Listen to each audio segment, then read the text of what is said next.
Saruman the White is often remembered as the traitor of the Istari, the wizard who fell from wisdom into shadow. But what if Saruman's downfall is not just a story of corruption, but a perfect reflection of Carl Jung's deepest psychological theories? Today, we explore Saruman through the lens of Jungian archetypes, the shadow, the persona, and the dangerous inflation of the ego. Tolkien described Saruman's early centuries as a figure of immense wisdom, authority, and order.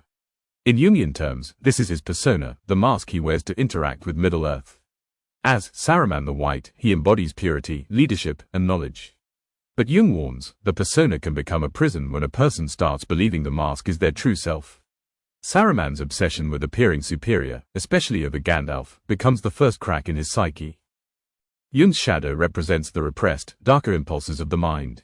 Saruman's shadow is born from fear, his fear of Sauron's power, fear of being surpassed, fear of losing control. Rather than confronting this fear, Saruman begins to mirror the very thing he dreads. He studies Sauron's methods, imitates his devices, and eventually tries to become a power in his own right. In Jung's words, when you resist the shadow, it grows stronger.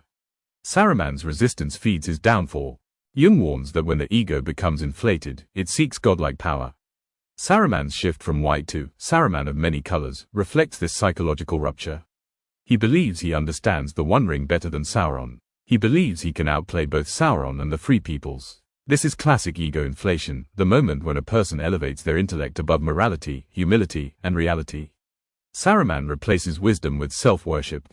For Jung, the greatest danger is failing to integrate the shadow. Saruman does exactly that. His desire for control, order, machinery, and domination consumes him. Isengard becomes the physical manifestation of his corrupted psyche, an industrialized, wounded landscape reflecting a wounded soul. The Uruk-hai represent the hybrid monstrosities born when intellect divorces itself from empathy.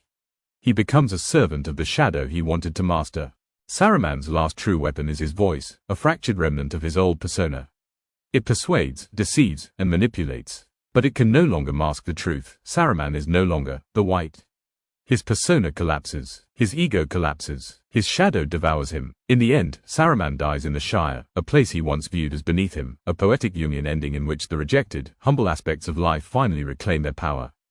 Saruman's story is not just about a wizard's fall. It is a warning, a psychological myth that echoes Jung's teachings. Ignoring the shadow leads to corruption.